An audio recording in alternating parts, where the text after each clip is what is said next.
Nós fizemos introdução, foi a primeira aula. Agora nós vamos para a aula 2, que nós vamos abordar esses 3 pontos aqui. Princípio da sabedoria, diferença entre medo e temor e vida guiada por Deus. Então, nossa segunda aula está relacionada a esses 3 pontos. Nós vamos voltar no texto base que nós lemos. Quem pode aí abrir, por favor, Provérbios 1, 7.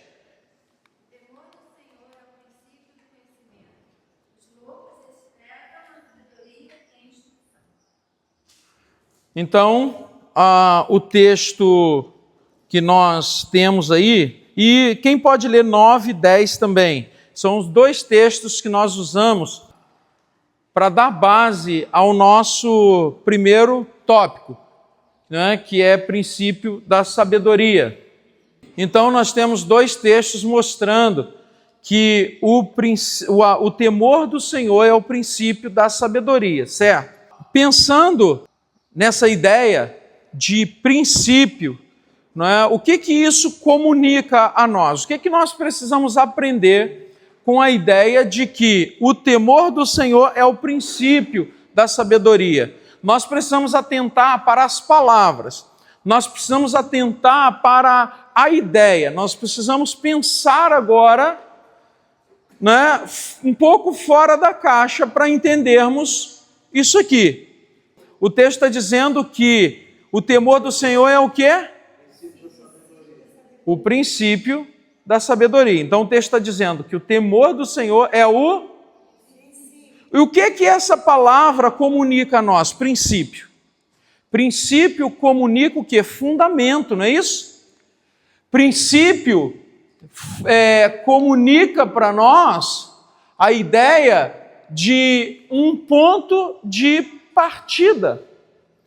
Então, se no princípio nós temos alicerce, o final estará estabilizado, não é isso?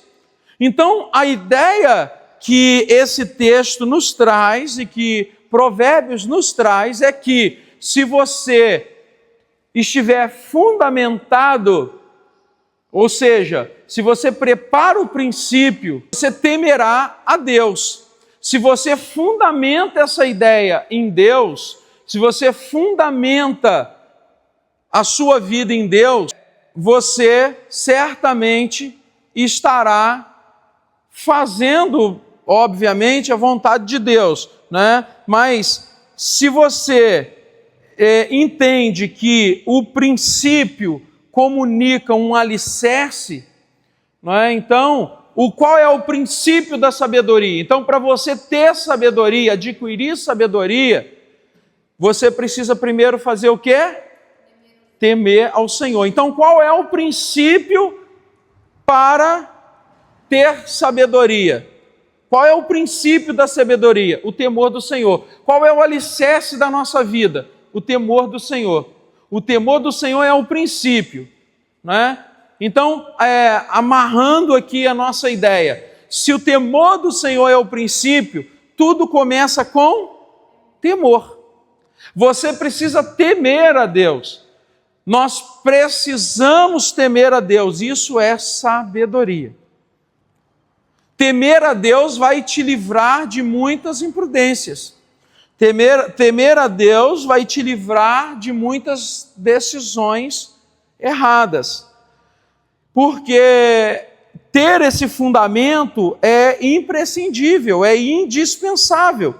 Isso significa que alguém pode possuir informações, pode possuir formação acadêmica, pode possuir experiência, mas segundo a perspectiva bíblica, a verdadeira sabedoria ela começa quando Deus ocupa o lugar central na nossa vida. Quando Deus ocupa o primeiro lugar, nós nos tornamos pessoas sábias. Você pode ter um intelecto extraordinário, mas segundo a perspectiva da palavra, é o princípio do Senhor, é o temor do Senhor que é o princípio de toda sabedoria. Então, se você teme a Deus, você já fundamentou sua vida, não é, num princípio. E esse princípio vai te livrar de muitas decisões, de muitas situações embaraçosas. A sabedoria, ela é bíblica e ela é prática, não é? Nós já falamos aqui na primeira semana que nós começamos essa segunda parte, nós falamos disso, não é? Então, essa primeira parte que mostra a sabedoria bíblica, né, mostrando ela como prática, nós vamos só passar, porque nós precisamos mudar o tópico. Ela se manifesta na maneira de falar, decidir, trabalhar, administrar recursos, tratar pessoas, responder às tentações. Então, esse temor do Senhor, ele vai ser colocado em prática quando você se deparar com situações que você precisa falar, que você precisa decidir, que você precisa administrar os seus recursos, que você precisa tratar as pessoas, responder às tentações. Então, é nesse momento da vida que você vai saber se o temor do Senhor está em dia, se você realmente teme a Deus. É naquele dia que você está ali colocado diante de uma situação embaraçosa ou que pode te causar muitos problemas, que você vai entender se realmente você teme a Deus e tem esse temor como princípio para dar sabedoria a nós, não só a você, a mim também. Provérbios 1, 2 e 3 diz: a sua finalidade é ensinar sabedoria e disciplina às pessoas e ajudá-las a compreender a instrução dos sábios. Sua finalidade é ensinar-lhes uma vida disciplinada e bem-sucedida e ajudá-la a fazer o que é certo, justo e imparcial. Então, a sabedoria ela é o conhecimento prático que inclui escolhas éticas. O livro de Provérbios, ele vem com uma proposta para a nossa vida, que nós acabamos de ler aqui no Provérbio 1, 2 e 3, mostrando a finalidade do livro de Provérbios. Qual é? Ensinar sabedoria e disciplina, ajudar as pessoas a compreender a instrução dos sábios. Isso aqui é muito importante, irmãos, porque às vezes você está fazendo alguma coisa e alguém que está ali para te dar um conselho, para te orientar, vai te dar um conselho que às vezes confronta a sua ideia, confronta o seu caráter, confronta o seu brio. Aí o que você pensa? Ah, não, eu não vou, não quero saber. Aí você desfaz ali até um relacionamento de amizade porque a pessoa falou uma verdade. Só que você precisava entender o quê? Que naquele momento você precisava ser sábio para aceitar a instrução do sábio. Por mais que doa, porque às vezes dói. Ouvir a verdade dói, ouvir a repreensão dói. Ouvir verdades tem hora que, poxa vida, machuca. Mas nós temos que ser sábios para ouvir a verdade e entender a instrução para nós. Certo? Então, Provérbios, ele vem com essa proposta para a nossa vida, nos ensinar a sabedoria, nos ensinar a ouvir, nos ensinar a aprender com outras pessoas. Então, aqui também o texto do Provérbio 1, versículo 2 e 3, diz que a sua finalidade também é ensinar-lhes uma vida disciplinada. Ou seja, Provérbios nos dá regras. Em Provérbios nós temos regras para viver. regras para os filhos, disciplina bem-sucedida e ajudá-los a fazer o que é certo, justo e imparcial. Então, Provérbios, ele tem um alinhamento de propósito para a nossa vida, para vivermos uma vida alinhada na mesma página de Deus, na mesma página um dos outros, né? Para que nós possamos saber o nosso lugar, alinhado para como viver a vida, porque às vezes a vida, as pessoas estão vivendo a vida e totalmente desalinhado com as pessoas que estão à sua volta, não respeita o outro, não respeita o direito do outro, não respeita a opinião do outro. Então Provérbios vai nos dar essa sabedoria para nós vivermos aquilo que a palavra tem dito, aquilo que a palavra tem ensinado. O livro de Provérbios nos alinha, nos coloca num prumo, não é? O livro de Provérbios, ele dá essa orientação e direção para a nossa vida. É justamente viver, né, de forma justa e imparcial, fazer o que é certo. O livro de Provérbios nos ensina a criar filhos com sabedoria, nos ensina a lidar com as nossas finanças com sabedoria, nos ensina a andar com sabedoria, responder com sabedoria, ser orientado com sabedoria. Então o livro de Provérbios, ele tem uma gama de assuntos que vão nos alinhar com a vontade e propósito de Deus. Até aqui você está acompanhando, amém? Sempre que você quiser falar, nós estamos numa sala de aula, irmãos. Não precisa ficar quieto, você pode levantar a mão e falar, fazer uma colocação ou uma pergunta, tá? Isso é importante para o andamento do nosso ensinamento aqui. Então, a sabedoria, ela é um conhecimento prático que vai incluir escolhas éticas, decisões éticas. Provérbio 2 afirma o seguinte: porque o Senhor dá a sabedoria e da sua boca vem conhecimento e o entendimento. Olha que riqueza que nós temos no livro de Provérbios se nós decidirmos seguir dentro desse propósito. Eu não sei quantos estão lendo um provérbio por dia, mas é importante que você leia, que você... Nós temos 31 provérbios, certo?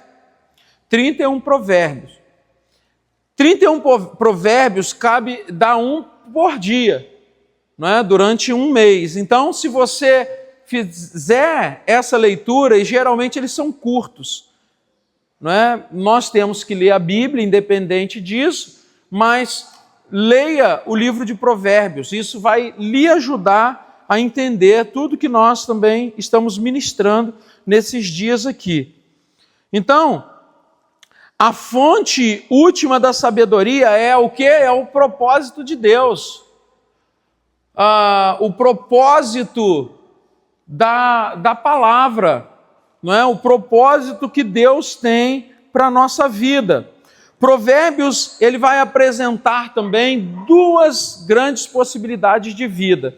Ele vai apresentar aqui um caminho da sabedoria e o caminho da insensatez. Então, ele está nos dando duas possibilidades. Como toda a Bíblia faz, ela te dá um caminho, não é? Eis que está diante de ti a vida e a morte, escolha, pois, a vida, e dá uma orientação. O livro de Provérbios, ele dá também dois caminhos. Ele te dá o caminho da sabedoria e ele te dá o caminho da insensatez.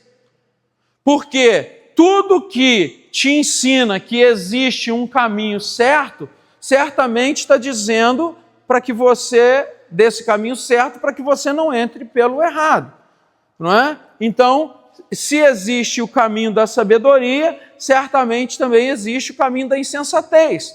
como nós lemos em Provérbios 9. Se você ler Provérbios 9, ele vai mostrar isso. A sabedoria construiu uma casa, mandou sua serva subir no monte mais alto e gritar: venham os insensatos, para comer à mesa na casa da sabedoria.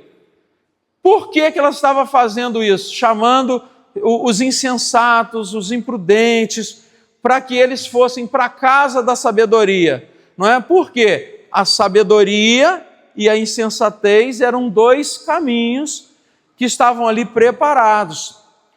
Como eu disse, Christian, ele fala que não só a sabedoria está clamando nas ruas, mas também a insensatez. E é disso que trata Provérbios 9, de um caminho de sabedoria, casa da sabedoria, e um caminho de insensatez. Então, veja que nós temos dois caminhos a seguir, nós podemos escolher, pois não? 18 também fala da sabedoria e da insensatez, faz a comparação dos dois. Então, a pastora Geni está dizendo que Provérbios 18 também tem a mesma tratativa, dando dois caminhos, mostrando o caminho da sabedoria e o caminho da insensatez. Então, o sábio, ele tem algumas características. Uma pessoa sábia, ele tem algumas características. Uma delas é o quê? Aceita a correção. Uma das características de uma pessoa sábia é que ela aceita ser corrigida. Ou seja, ela não retruca quando está sendo corrigida. Por mais que a correção seja dura, nós precisamos aprender a ser corrigidos. Uma outra característica do sábio é que ele aprende. Ou seja, aprender é um assunto vasto. Você pode aprender com a dor, você pode aprender com o erro dos outros. É melhor que você aprenda com o erro dos outros, porque aprender com o seu erro é doloroso. A pior coisa que tem é quando a gente aprende com o nosso erro. Nós estamos errando e está doendo em nós. Agora, quando você olha para o erro dos outros e você aprende, você fala: opa, isso aqui eu não posso cometer. Porque as pessoas, elas às vezes entram pelos mesmos caminhos, já reparou? Elas entram pelos mesmos caminhos. Ela está vendo que está tudo certo para dar errado e ela faz. Falta de sabedoria. Ela está vendo que na vida de todo mundo está dando errado. Em vez dela olhar para as pessoas que estão dando certo e fazer, elas querem insistir em fazer errado. Está vendo que não funciona. Por quê? Porque não aprende. Precisa aprender. Precisa sentar de novo para aprender, se tem dificuldade de aprender. Então, aprenda, desculpe o termo, mas não seja cabeça dura. Você está vendo que todo mundo está indo para o mesmo buraco e você vai no mesmo sentido? Não, você precisa criar o seu caminho. Então, ou entrar por um caminho que já está te livrando do problema. Então, aprenda. Outra característica: reconhece limites e se submete a Deus. Isso é característica de quem é sábio. Deus está falando, Deus está fechando porta, Deus está aí, lá na frente a gente vai se arrepender. Não adianta mais se arrepender. Por quê? Porque não reconheceu limites e não se submeteu a Deus. Então o sábio tem pelo menos 3 características. Qual é? Vamos comigo. Vamos, 3, 2, 1, vai.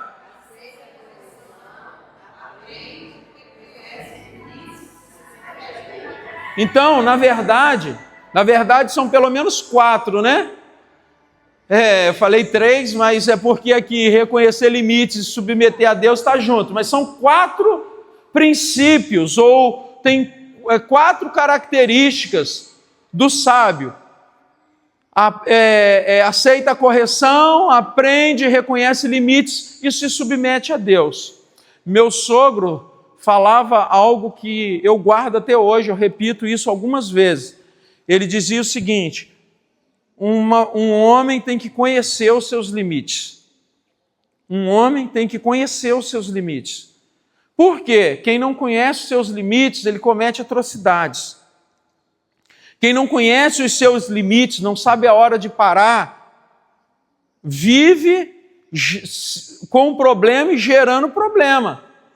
Não é? Por quê? Se me falta sabedoria, meus amados, se me falta aprendizado, conhecimento de limites, submissão a Deus, eu não acarreto problema só para mim. Eu levo um problema para minha família, eu levo um problema para as pessoas que estão à volta, eu levo um problema para todo mundo.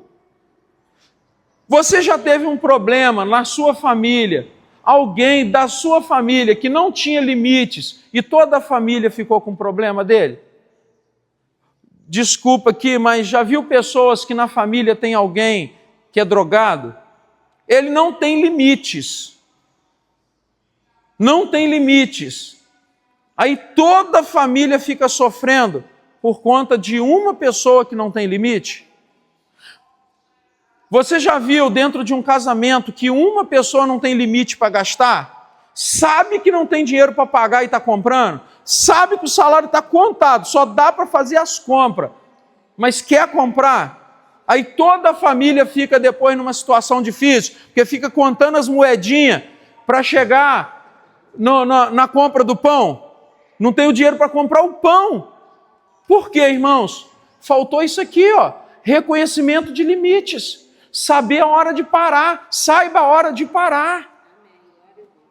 Tem que saber, tem que reconhecer limites, não acompanhe ninguém.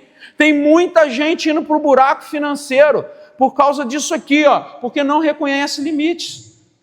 Você não precisa ter uma fortuna guardada, talvez essa não seja a realidade de nós aqui. Tudo bem, nada, problema nenhum nisso. Mas uma coisa é certa, você precisa reconhecer os seus limites. Precisa saber a hora de parar, porque a sua família vai sofrer se você não tiver esse limite. Você vai sofrer, não é? E até quando nós vamos sofrer? Isso é falta de sabedoria. Tem que ter esse parâmetro para a nossa vida.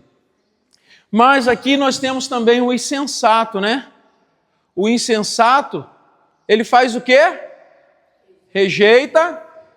Então vamos lá, qual é a característica do insensato?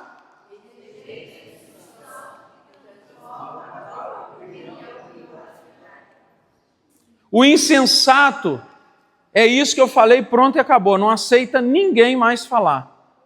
É uma pessoa insensata, porque eu não sei tudo. Você não sabe tudo. Talvez eu tenha mais experiência que alguns, outros têm mais do que eu. Em algumas áreas você tem mais experiência, certo? Mas tem alguém que em alguma área tem mais experiência que você. Por exemplo, eu sou pastor de igreja há 16 anos. Eu não passei por tudo, tem gente que já passou por muito mais que eu. Mas na matéria pastorear, eu sei o que eu estou fazendo. Eu estudo isso, eu leio sobre isso, eu pratico isso.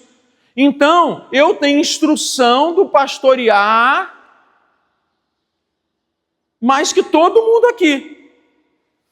Mas agora tem coisas da vida que talvez você já tenha passado e eu preciso de você. Entende? Uma vez eu comecei a colocar algumas questões sobre isso no lugar. Por exemplo, se alguém vinha ter uma conversa comigo no gabinete, se a conversa fosse pastoreio, nós tínhamos uma conversa. Se fosse querer dizer o que eu tinha que fazer como pastor, eu acabava a conversa.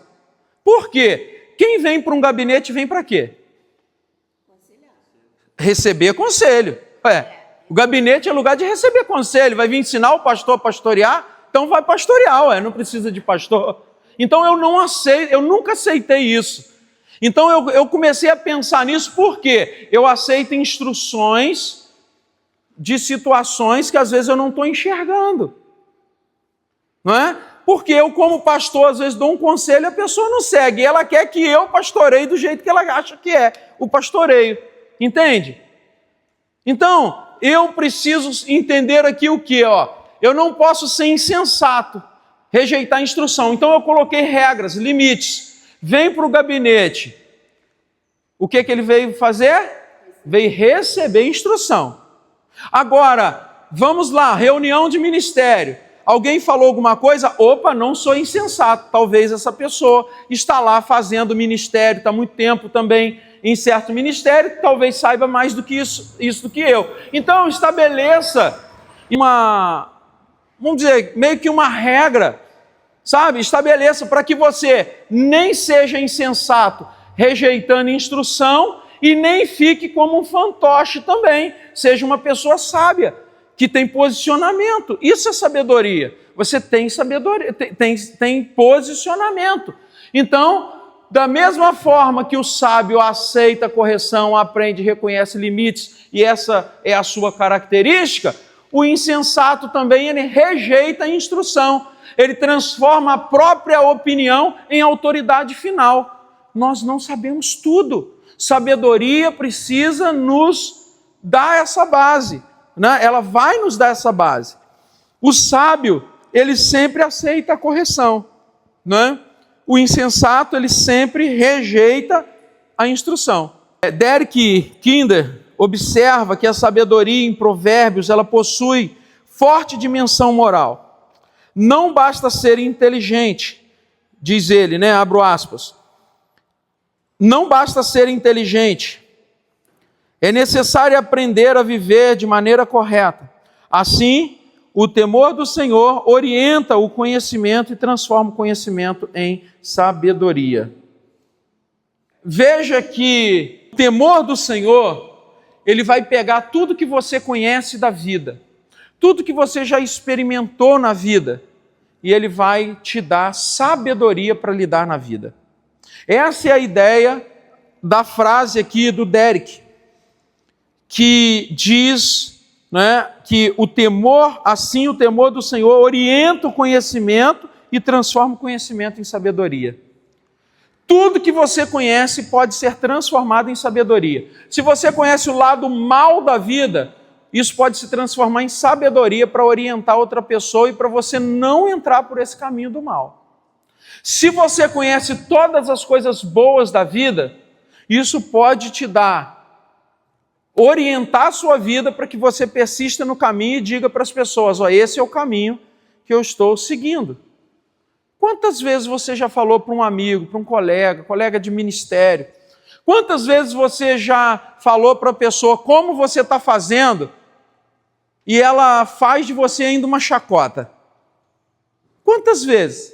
Está vendo o que você está fazendo dentro dos seus limites, dentro da perspectiva do seu ambiente, e está dando certo, quando você fala, não, isso não. Aí eu vou copiar, as pessoas acham que é feio copiar, né? Irmãos, não tem nada de feio copiar. A única coisa que é feio copiar é o que está dando errado. A única coisa que é mal a gente copiar é o que está dando errado. O que está dando certo é uma bênção. Tem um ditado que diz que nada se cria, tudo se copia. O apóstolo Paulo disse o quê? Sede meus imitadores, ou seja, imite Paulo. Como ele imitava quem? A Cristo. Sede meus imitadores como eu sou de Cristo. Apóstolo Paulo é o maior exemplo de imitação. Ele imitava a Cristo e falava para as pessoas, me imite. Então, se você tem um bom exemplo, você pode ser imitado. Ou aquilo que está dando certo pode ser imitado. Nós não somos macaco de imitação, mas nós somos pessoas que imitamos o que está dando certo. E que problema tem nisso? E às vezes você usa a sabedoria, o seu conhecimento, que Deus está transformando em sabedoria para orientar outras pessoas, e as pessoas não fazem. E o que acontece? Quanto mais você demora a iniciar, mais demora no processo e mais demora a dar certo. Quanto antes você começa, quanto antes dá certo. Quanto antes você se movimenta, quanto antes o processo começa. Quanto antes o processo começa, quanto antes há êxito. Amém? Então, vamos nos movimentar. Use o seu conhecimento com sabedoria. Está comigo aqui, amém? Podemos continuar? Ponto 2? Então, vamos para o nosso segundo tópico, que é a diferença entre medo e temor. Vamos abrir a Bíblia? Quem pode abrir aí Provérbios? Bom, 1:7 nós já lemos, mas nós vamos ler de novo. Provérbio 1:7.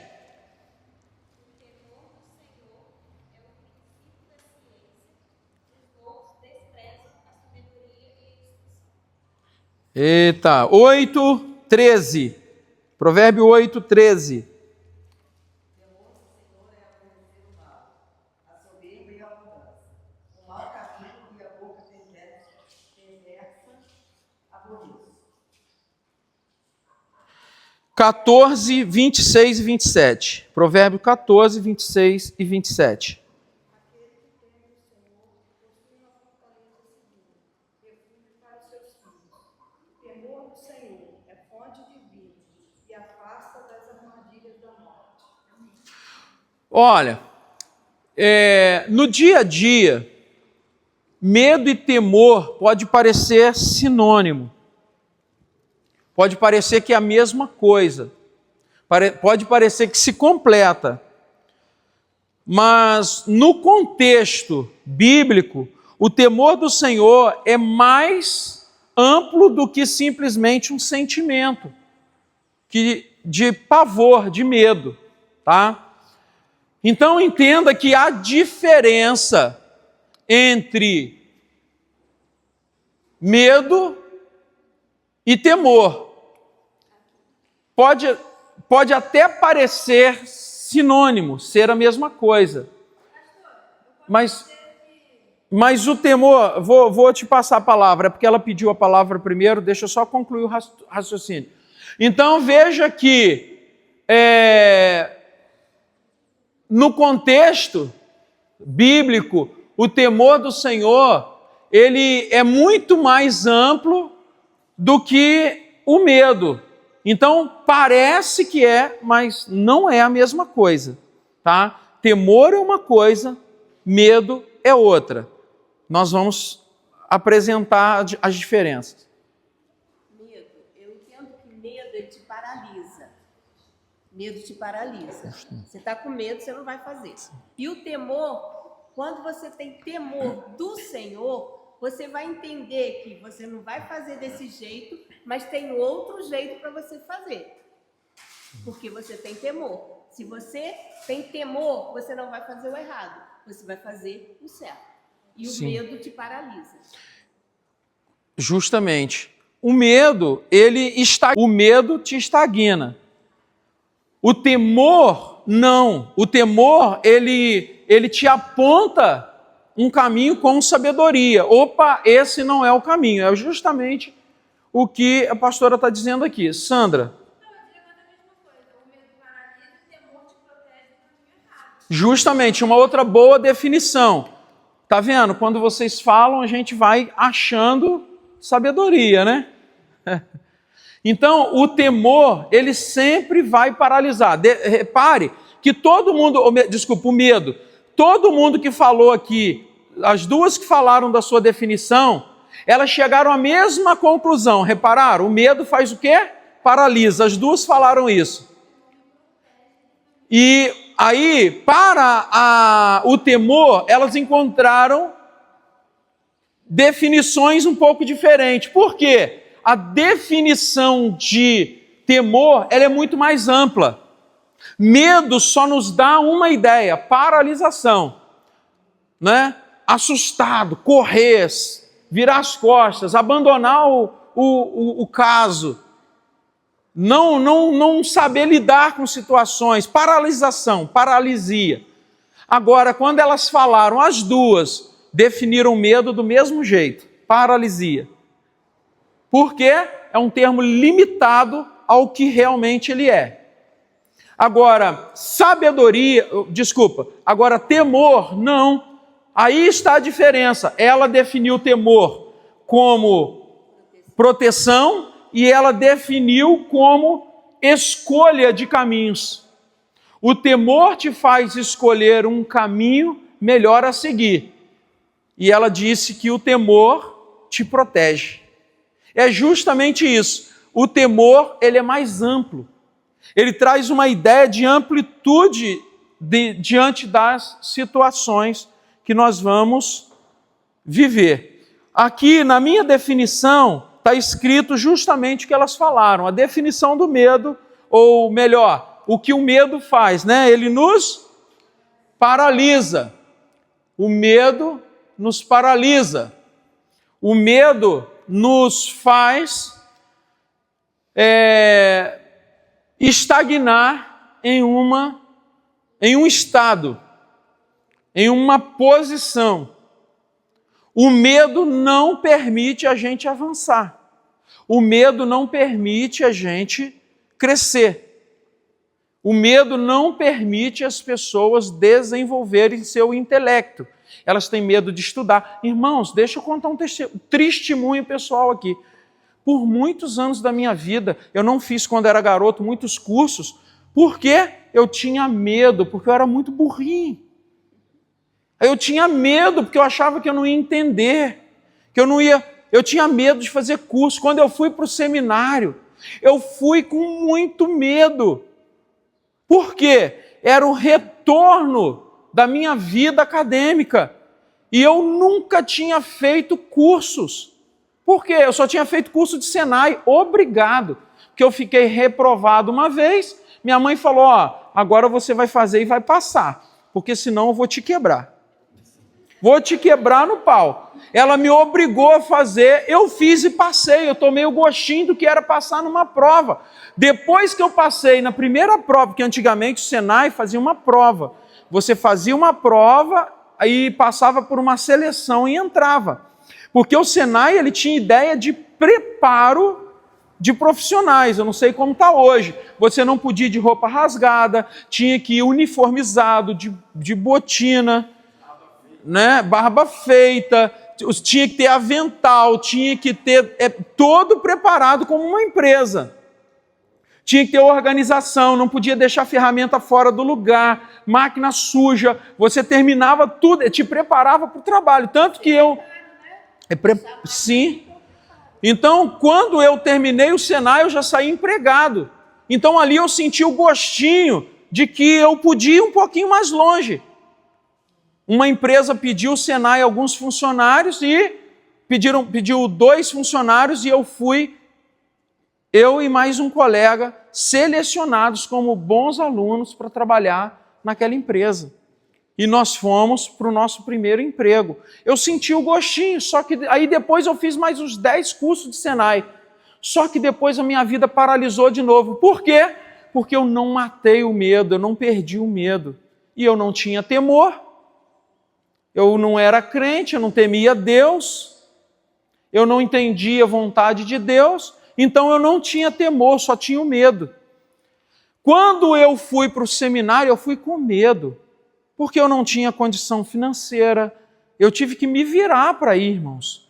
A única coisa que eu tinha era lugar para ficar depois de um ano, que a gente ia e voltava, mas depois eu comecei a ficar lá, a gente passou a ter lugar para ficar, e meu seminário era pago, né? Lá pela igreja de Mesquita, meu seminário era pago, e eu tinha também agora o desejo. Porque coragem eu não tinha muito, mas eu ia. E foi conhecer a Deus que eu conheci o princípio da sabedoria.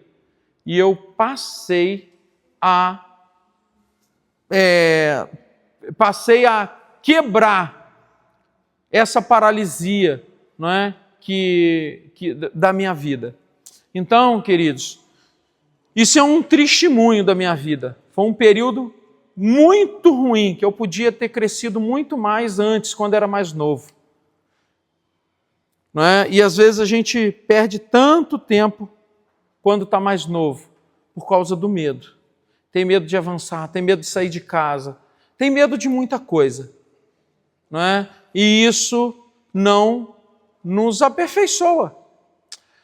Tem um vídeo, um podcast aí eu não sei se eu posso ficar falando o nome aqui, mas está público, né? Do Pablo Marçal. Uma mulher de 40 anos chorando que os pais humilham muito ela.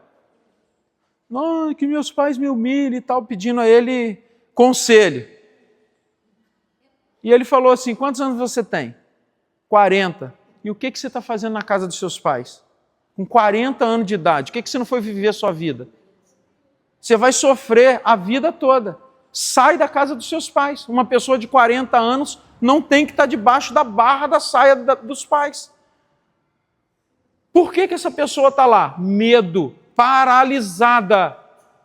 E se Deus não tiver misericórdia, já era. Já era, vai ser uma pessoa frustrada, vai levar sonhos para o cemitério. Vai levar sonhos para serem enterrados.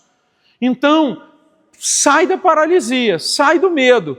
O medo só é definido como paralisia. Para a nossa ideia aqui, tá? Paralisia. Medo causa paralisia. O medo pode estar associado à ameaça. O medo pode estar associado à insegurança. O medo pode estar associado à fuga e perspectiva de sofrimento. Tem gente que está amedrontada por conta disso, porque está aprisionada, está arrumando uma fuga, porque a perspectiva é sempre de sofrimento, sofre muito. Mas você precisa vencer isso, Provérbios te ensina a vencer isso. Isso só se vence com a sabedoria, com o temor do Senhor. Isso não se vence de outro jeito. Então, tem pessoas que estão vivendo algum tipo de medo, que eles são medos legítimos, que funcionam como mecanismo de proteção. Ou seja, ela se protege, ela entra, ela volta para um casulo. Uma borboleta não volta para o casulo. Quando você desabrochar, for para fora, passar pela metamorfose, for transformado, já era. Não volta mais, é tempo de voar. Então experimente isso que você vai ver. Então, enquanto tiver medo, você vai estar se enclausurando. Você vai estar se escondendo de algumas situações. Você vai estar se escondendo dos propósitos, dos projetos de Deus. O que é que o medo faz? Ele não deixa você assumir responsabilidade, dizendo para você que você está cansado, que você já tem muita coisa. O medo faz isso. Ah, não vou não, deixa para fulano. Não, não é deixa para fulano, é a sua vez. A sua vez nunca vai chegar. O que você já fez tanto que agora você não pode fazer? O que você já fez tanto assim? Para analisar a sua vida. O que você já assumiu de tanta responsabilidade que você não pode assumir algo que às vezes é tão simples? Isso só tem um nome: medo. Medo que está enclausurando, que está ameaçando. Então o medo ele traz também essa ideia de ameaça, insegurança, fuga e expectativa de sofrimento. Ou seja, se eu assumir isso aqui, eu vou sofrer. Se eu tomar esse posicionamento, eu vou sofrer. Expectativa de sofrimento. Não é? Então, tem gente que está deixando de ser muito abençoado, muito feliz. Por quê? Porque está com medo de sofrer. Sofrimento não mata não, gente. Não mata não, porque tem tanta gente sofrendo aí e não morre. Sofrimento não mata. Chorar não mata. Se esse chorar matasse, eu estava morto. Eu já tinha morrido. Eu era chorão. E eu sou chorão até hoje. Não é? Choro não mata. Então entenda isso. Provérbios 29 e 25 afirma que o temor do homem armará laços, mas o que confia no Senhor será posto em alto retiro. Se você teme a Deus, você estará em alto retiro. Sim. Fora que o medo, dependendo de que, ele pode te lançar numa depressão. Verdade. A pastora fez uma lembrança aqui, ó. Muita gente que está depressiva é por conta do medo. O medo lança na depressão. É tanto medo que a pessoa fica acuada, ela fica se escondendo. Ó, e outra coisa, irmãos, isolamento. Começa a observar a sua vida. Vamos aproveitar que nós estamos falando de sabedoria aqui. Deixa eu te dar uma receitinha aqui, que pode te ajudar. Comece a perceber a sua vida, olha para a sua vida. Eu estou falando do que eu faço. Eu não estou te dando receita de coisas que eu não tento. Eu tento olhar para a minha vida e vejo, ó, se eu estou dormindo demais, geralmente estou fugindo de alguma coisa. Porque dormindo você não faz nada. Ah, sono alimenta, sai fora, vai comer arroz com feijão que alimenta. Vai almoçar. Então, ó, não estou falando de descanso, tá? Você tem direito de descansar. Mas agora começa a perceber, era para você estar fazendo um negócio, você vai deixar de fazer porque você dormiu. Começa a perceber isso. Cuidado, que isso pode te levar numa depressão. Ou você já pode estar depressivo e não identificar. E não está identificando. Começou a dormir demais, tem um monte de coisa para fazer, você fala assim, amanhã eu faço. É um fingimento de que está tudo bem. Não está tudo bem. Eu vou me preocupar com isso? Não, tem um problema aí, pode tratar que tem um problema aí. Porque se você não está fazendo, alguém está fazendo. Se você não está se esforçando, tem alguém se esforçando para você aí. Tem dia que você levanta assim, ó, parece, nossa Deus, parece que estou matando o leão dos outros. Tem muita gente matando o leão dos outros. Por quê? Porque a outra pessoa não está nem aí para você. Você está se sacrificando, você está se virando, e a pessoa não está nem aí, ela está vivendo. Então, começa a observar isso. Está dormindo demais? É uma fuga, porque dormindo você não fala com ninguém. Dormindo você não é contrariado. Dormindo você não está se relacionando e você não está vendo os problemas. A vida acontece acordado. A vida não acontece dormindo, não. A vida acontece acordando cedo e indo para o batente. A vida acontece acordando cedo e fazendo o que você tem que fazer. Entenda, não estou falando contra descanso. Descanso é uma coisa. Descanso, realmente, descanse. Descanso é prudente. Vai dormir, durma mesmo. Mas tem hora para dormir, ué. Tem hora para dormir. Não posso dormir o dia inteiro. Não posso dormir a tarde inteira. Não posso dormir todas as tardes. Tem hora para isso. Se isso está acontecendo, repare que tem um problema aí. Irmãos, se tem uma pessoa que tem tempo flexível, é o pastor. O pastor trabalha pra caramba. Tem hora que está todo mundo dormindo, ele está num hospital. Tem hora que está todo mundo em casa, ele está num velório. Tem hora que está todo mundo fazendo nada, ele está estudando. Tem dia que todo mundo foi para casa, almoçou e foi descansar domingo, ele está lá se preocupando com a preparação da noite. Está fazendo uma visita. Agora, se eu olhar para essa flexibilidade, irmão, se eu toda tarde sentar, eu durmo. Eu durmo.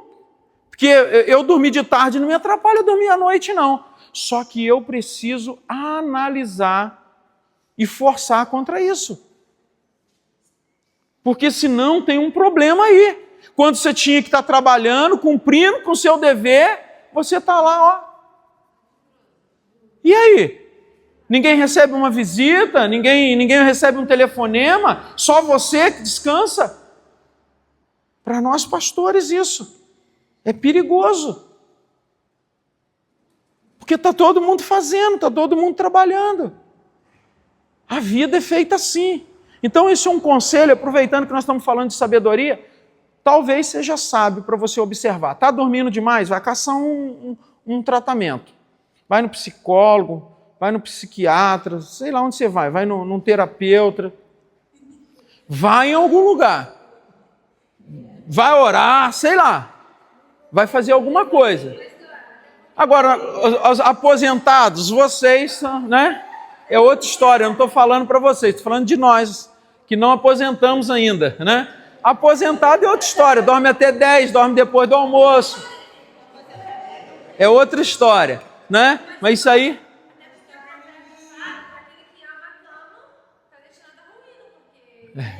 É, isso mesmo. Boa. Vai ter com a formiga preguiçosa. Bom, é isso, gente. Então, fechando esse parênteses aqui, nós precisamos entender essas questões, porque isso está no nosso dia a dia. Isso não está longe de nós, não, irmãos. Isso não está longe de mim, não, queridos. Você acha que eu estou falando aqui, isso está longe de mim? Não está, não. Se eu não vigiar, eu durmo toda tarde. Toda tarde. Minha mulher dentro de casa. Comida fresca na hora. Água fresca. Comida na geladeira, fruta na fruteira. Quem não descansa?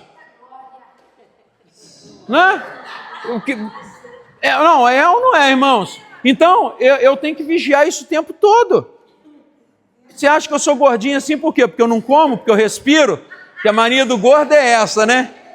Eu quase não como. Quase não come o quê? Quase não come a lua, né? Quase não come. Então, irmãos, veja bem, a vida que todos nós aqui levamos, ela é propícia para às vezes a gente relaxar. A gente precisa vigiar nisso.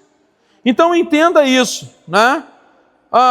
O medo das pessoas, ela pode aprisionar decisões. O medo, ela pode aprisionar decisões e comprometer a fidelidade. Tem gente sendo infiel por conta do medo. Ela tem tanto medo de ir que ela está sendo infiel. Em alguma área, ela está sendo infiel. Porque se eu não faço, eu estou sendo infiel com a minha esposa, porque está tendo que fazer, está se virando. Se eu não faço, eu estou sendo infiel com os pastores auxiliares, porque eles vão ter que fazer. Se eu não faço, eu estou sendo infiel com os departamentos, porque eles vão ter que fazer sozinho. Então, se o pastor Fábio não faz o que um pastor tem que fazer, dar os alinhamentos, se preparar, mostrar para os liderados como e o que nós vamos fazer, se eu não faço essa parte, eu sacrifico as outras pessoas, porque elas vão ter que fazer sem direção. É ou não é? Isso se torna o quê? Infidelidade. O pastor só descansa. Estou falando de mim, tá? Para você entender que eu não estou aqui falando de pessoas. Eu estou dando exemplo prático de entre nós. Não estou falando de outras pessoas, estou falando só dessa pessoa aqui. Se eu fosse assim, eu estaria certamente sendo infiel a essa igreja. Por quê? Se eu não faço, eu sou infiel porque essa igreja me remunera. Seu dízimo é capim? Não, eu não posso ser infiel com essa igreja. Eu tenho que cumprir a minha parte. Eu tenho que me comprometer com o meu dever e não me comprometer com a infidelidade. Então o medo, ele pode lançar as pessoas a aprisionar decisões que a gente tem que tomar. Cuidado com isso. Corrija isso se for necessário. O livro de Provérbios é uma bênção, é muito vasto os exemplos, né? Muito vasto. Então, o temor do Senhor, ele envolve reverência. O temor do Senhor, ele envolve respeito profundo. Está vendo como é que ele é diferente de medo? O medo paralisa, o medo faz você deixar de tomar decisões, mas o temor não. O temor... Ter amor. Pô, legal, hein? Então, o temor, ele produz a sabedoria que nós precisamos. A Sandra falou ali, não sei se todos ouviram, que temor é ter amor. Que definição legal, né? Ou seja, o temor do Senhor é ter amor, o amor do Senhor. Então, o temor do Senhor, ele envolve reverência, ele envolve respeito, um respeito profundo, conhecimento da santidade e da autoridade de Deus, conhecimento de quem Deus é, conhecimento de como Deus age, de como Deus é santo, de como Deus é prudente. O temor também, ele envolve confiança, disposição para obedecer. Quantas pessoas, irmãos, elas não têm o temor do Senhor, parece que têm, mas elas não obedecem. Tudo que você fala entra no ouvido, sai no outro. Tudo que você fala fica do mesmo jeito. As pessoas não mudam em nada. Isso é desrespeito, isso é não ter temor, isso é não ter o amor de Deus. Como a Sandra definiu ali, ter o amor. Então o temor é isso. A gente precisa ter isso em nós para que possamos ser mais obedientes. Não é simplesmente fugir de Deus, é reconhecer quem Deus é e ordenar a vida para participar dessa realidade. Temor não é fugir de Deus, isso é medo. Temor é trazer para a sua vida, ordenar a sua vida a partir dessa realidade de saber que você precisa ser temente a Deus. Provérbios 8:13 declara o seguinte: o temor do Senhor é aborrecer o mal. O irmão Nelson usava essa frase sempre, né? Temos que aborrecer o mal. Ele sempre usava essa frase. Mas ele diz sempre assim, temos que aborrecer o mal. Irmãos, isso é bíblico. Aborrecer o mal é você deixar de fazer o que é mal. A alegria do Senhor é a nossa força. Eu não sei como você pensa isso. A alegria do Senhor é um salmo, né? A alegria do Senhor é a nossa força. Eu não sei como você pensa isso. Eu entendo assim, que quando eu venço o mal, eu dou alegria para Deus. Ou seja, a alegria de Deus é a minha força. Quando o mal vem, eu resisto. Deus está lá, uhul, meu filho venceu. Uhul, mais uma para nós. Então eu entendo que quando eu resisto o que é mal, eu alegro a Deus. Eu entendo a alegria do Senhor e a nossa força. É que quando eu uso força para resistir alguma coisa mal, eu alegro o meu Deus. Quando você resiste o pecado, você alegra a Deus. A alegria do Senhor é a nossa força. Então, irmãos, o verdadeiro temor, ele possui consequências práticas.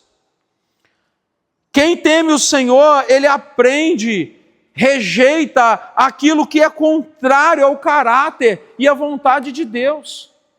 Quem teme ao Senhor resiste às tentações, os problemas. Provérbios 14, 26 e 27. Vai nos ensinar que no temor do Senhor há confiança e fonte de vida.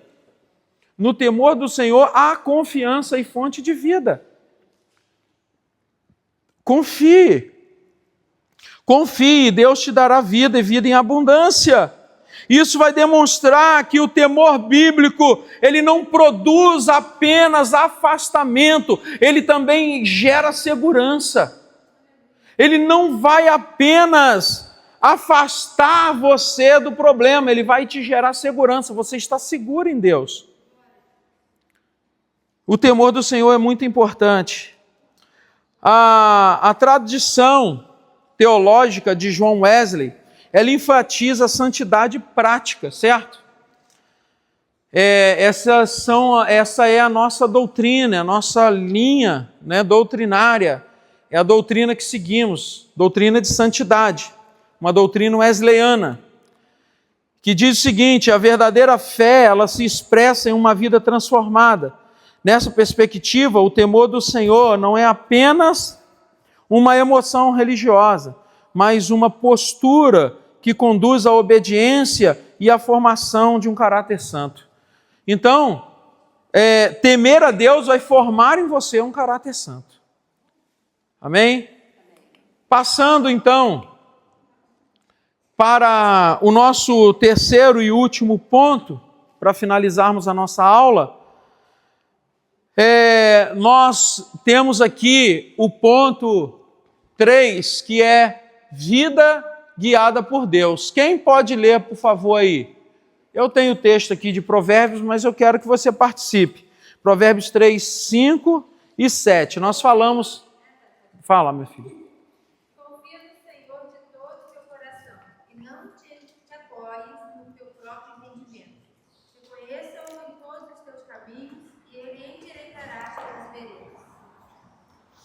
Então veja que uma vida guiada por Deus, eu falei na última aula nossa, de uma ideia dentro desse texto, né, que Deus me deu, sobre... Uma vez eu ouvi isso num seminário que eu fiz, Caminhos Dirigidos, e esse termo ficou em mente. E entendendo que os nossos caminhos, eles são dirigidos por Deus.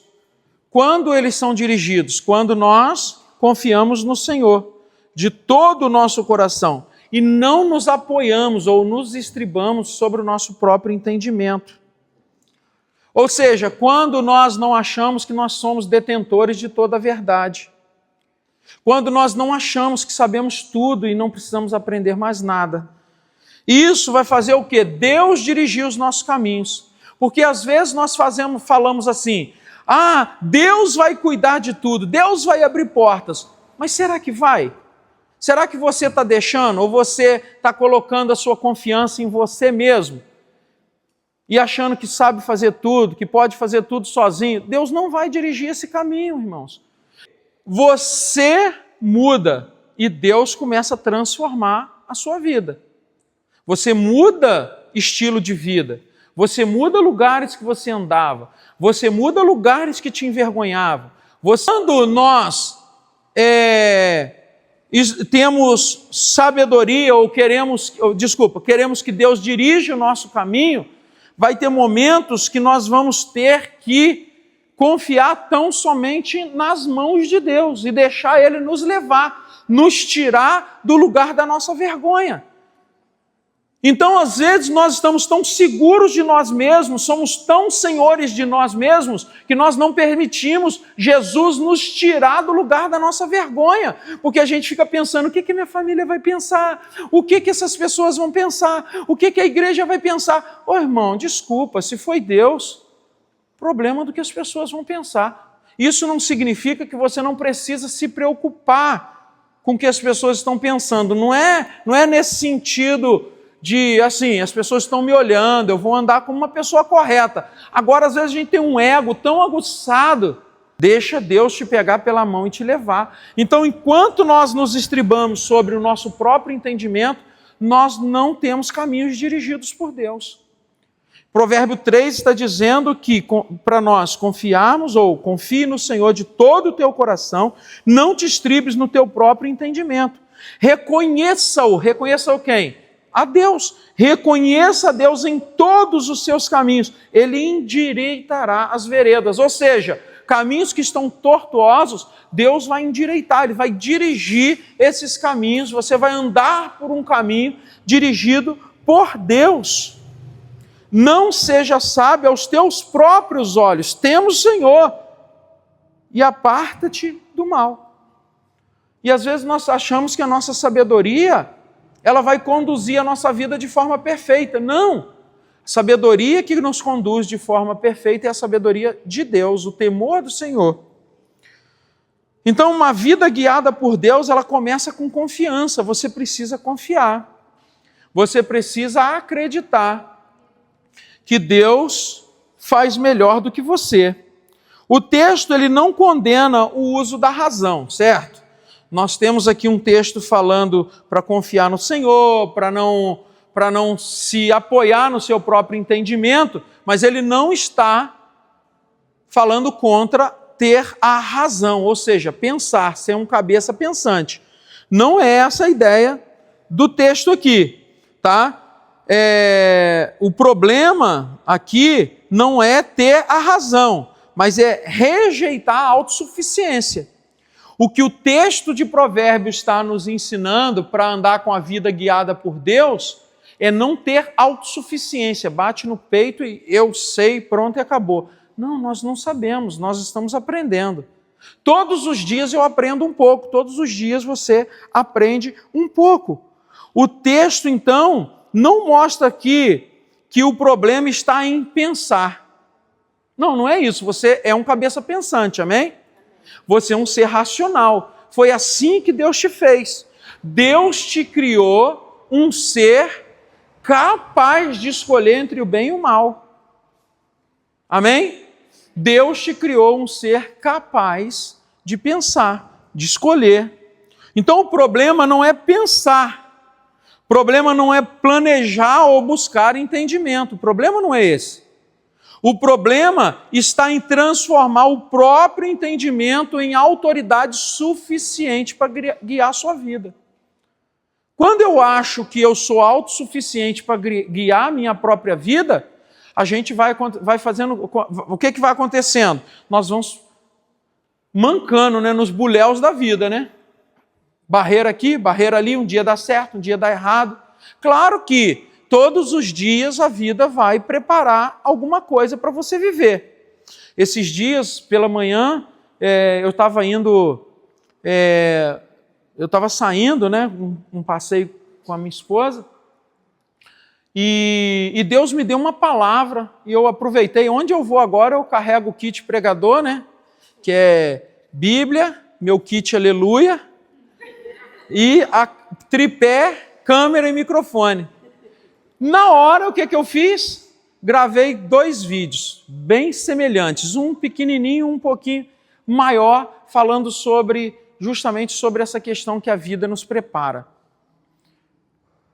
Para pensar comigo, irmãos. Talvez eu esteja errado, mas até então a minha teoria está certa. Olha como as pessoas estão vivendo. Elas estão se embaraçando com coisas da vida o tempo todo.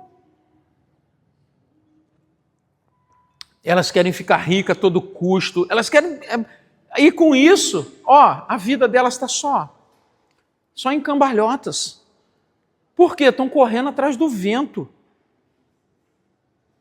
Correndo atrás do vento. Deus não te chamou para ser rico, para ficar rico. Ele pode abrir uma porta que você pode ficar rico e ele não tem problema com isso. Mas quem te falou que ele te chamou para isso? Quem te falou que Deus me chamou para ser rico? Certo? Agora, uma coisa é certa, eu não falei isso no vídeo não, mas eu quero falar aqui. Porque Deus, agora que veio fresquinho aqui, eu acho que veio do céu para falar desse assunto aqui. Se Deus quiser que eu seja rico, a primeira coisa que Ele vai me orientar, sabe o que é? Falamos lá no princípio. Cuidar das minhas finanças.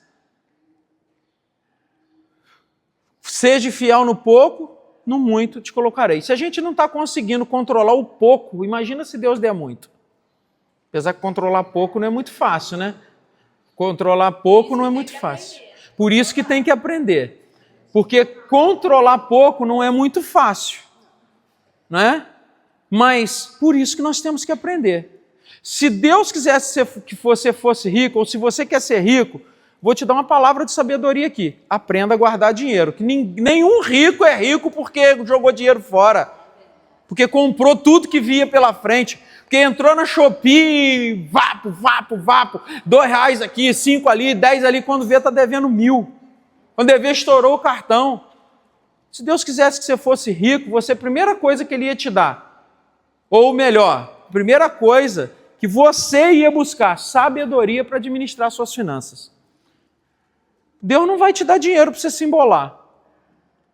Ninguém aqui está proibido de ficar rico, nada. Mas você precisa pensar, ó. Opa! Então eu estava agora voltando para o meu vídeo lá e finalizo aqui, que agora o meu tempo acabou, já passei 3 minutos. Então, meus irmãos, esse vídeo que eu gravei está até lá na rede social. E é isso. As pessoas, elas estão se embolando todos os dias, quando a Bíblia está nos ensinando um monte de coisa. E pasme, me perdoe, crente, não é qualquer um não, é crente.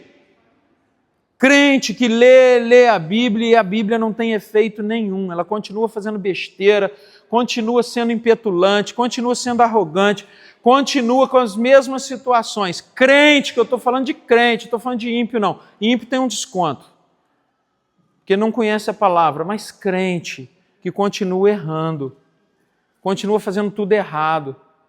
Paulo está falando que um homem de Deus, ou melhor, um soldado, não se embaraça com coisa dessa vida. A gente lê e não aprende. A gente está lá no sofrimento, a Bíblia está dizendo no Salmo 30, versículo 5. O choro pode durar uma noite, mas a alegria vem pelo amanhecer. Nós sabemos que o sofrimento é limitado, que o sofrimento é por um período, mas nós estamos sofrendo a vida toda. Crente, estou falando de crente. Agora eu volto para Provérbio. Provérbio disse, Provérbio 24:10. Se te mostrares frouxo no dia da angústia, a tua força será pequena. E nós sabemos disso, e o dia que vem o problema, vou dormir. Não vou aguentar, vou largar tudo. Larga tudo, ué. É isso que o teu entendimento está mandando você fazer? Larga tudo, problema teu. Deus continua sendo Deus. Deus continua sendo Deus. Você que vai se quebrar. Entenda, igreja, em nome de Jesus. Nós estamos estudando isso aqui para aprendermos a lidar, ter sabedoria, lidar com sabedoria. Talvez você não tenha nascido um sábio, um nato, né? Seja sábio nato. Eu não sou sábio nato. Eu não sou líder nato. Eu não sou nada nato, irmãos. Tudo eu aprendi. Tudo, liderar, pastorear, ler Bíblia, ler livros, tudo eu aprendi, eu nunca fui nada. Eu tenho 50 anos, ou vou fazer na verdade, eu cismo que eu tenho 50 anos, mas ainda não tenho. Eu vou fazer ano que vem ainda, eu fiz 49. Eu fiz 49 anos, eu vou fazer 50 anos, e eu tenho a mesma perspectiva de sempre. Claro que eu não tenho a mesma força humana que eu tinha quando eu comecei meu ministério, mas eu tenho a mesma perspectiva. Então, por quê? Porque eu quero me apoiar no Senhor. Irmãos, eu preciso finalizar. Que Deus abençoe. Vamos colocar de pé para finalizar?